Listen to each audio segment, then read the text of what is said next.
कोयना आणि वारणा धरणातून पाण्याचा विसर्ग सुरू असून सांगली जिल्ह्यात पाऊस कायम आहे. त्यामुळे कृष्णा नदीचे पाणी पातळीत वाढ होत आहे. मिरजेतील कृष्णाघाट येथे कृष्णा नदीची पाण्याची पातळी 45 फूट झाली असून नदीने इशारा पातळी ओलांडली आहे. त्यामुळे इथल्या लोकांना सावधानतेचा इशारा देण्यात आला आहे. कृष्णाघाट येथील स्मशानभूमीमध्ये पाणी शिरलं असून यापुढे मृतदेहांच्यावर पंढरपूर रोडवरील स्मशानभूमीमध्ये अंत्यसंस्कार केले जाणार आहेत.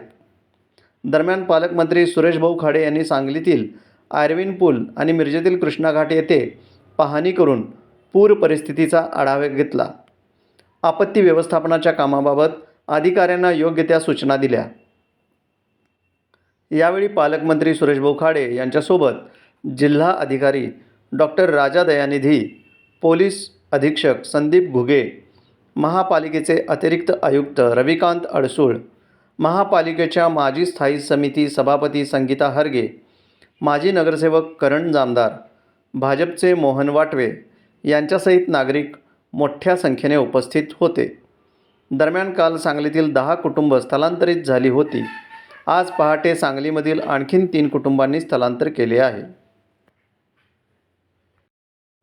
आज पूर परिस्थितीची पाहणी करण्यासाठी आम्ही असो, कलेक्टर आहेत, शिव आहेत, आयुक्त साहेब आहेत, सगळे अधिकारी पदाधिकारी सगळे आहेत, पोलीस यंत्रणा आहे सगळी. पुराची परिस्थिती भीती वाटते की वाढेल अशी शक्यता आहे. त्यामुळे आम्ही पुराची पाहणी करण्यासाठी आम्ही आता कृष्णा घाटावरती आहोत. आता इथली पातळी 41 फूट आहे, पण 41 फूट असली तरी 50-51 झाल्यानंतर रिझर्व झोनमध्ये जाते. त्यासाठी प्रयत्न चाललेले आहे. पण 51 आल्यानंतर निश्चित इथली जनतांना शिफ्ट करायला लागेल. आज काही घाटावरच्या वाडीवस्तीवरची जनावर सगळी गावात आणून ठेवलेली आहे. त्याची यंत्रणा, त्यांना चारा पाणी हे उद्यापासून सगळ्या आम्ही चालू करतोय. आज त्यांच्यापासून चारा पाणी आहे. पण निश्चितच मी घाटावरच्या सगळ्या जनतेला मी विनंती करेन आणि त्यांना आव्हान करेन की आपण घाबरू नका.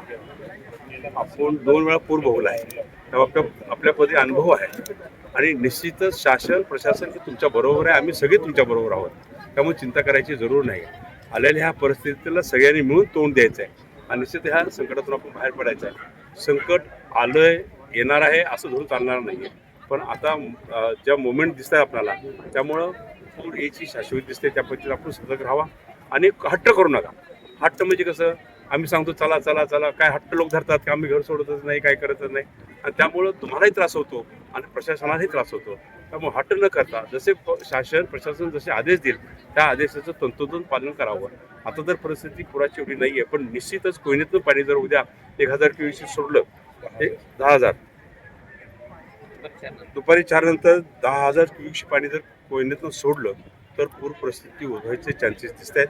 त्या पद्धतीनं सगळे प्रशासन तुमच्याबरोबर आहे आणि सर्व प्रशासन शासन हे तुमच्याबरोबर कार्यक्षम आहे आणि रात्रंदिवस तुमच्याबरोबर राहणार आहे. त्यामुळे आपण चिंता करायची नाही आहे. पण जेणेकरून जसे आदेश येतील तसं त्या आदेशाचं तंतोतंत पालन आपण करावं थोडी आपण सर्वांना विनंती. प्रशासनाची तयारी काय आता? प्रशासनाची तयारी, ज्याला लोक शिफ्ट होतील त्यांच्यासाठी सोय केलेली आहे. आपण मिरजमध्ये केलेली आहे, मिरज हायस्कूल केले, बाकी आणखी लागलं तर आणखी हायस्कूल आपण खाली करता येईल आपल्याला. आणि त्या दृष्टिकोनातून त्याची सोय, तिथं जेवणाची सोय, खाण्यापाण्याची, आरोग्याची सोय सगळी आपण करतोय.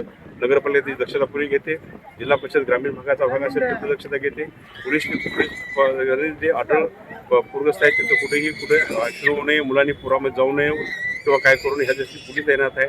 कलेक्टर साहेब मॉनिटर सगळं करतायत. त्या दृष्टिकोनातून चारा पाणी, खाद्य, जेवण, भोजन, आरोग्य यासाठी कुठेही शासन प्रशासन कमी पडणार नाही. 5,000नी 2.5 लाख झाला, 2 लाख होता तो 2.5 लाख झाला.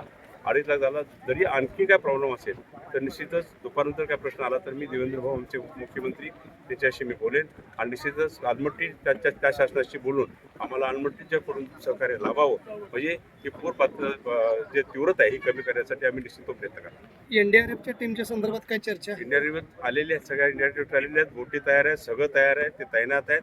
त्याबद्दल त्यांचं स्वागत आहे आणि ते प्रत्येक वेळी चांगलंच काम करतात, त्यावर डाऊट नाही.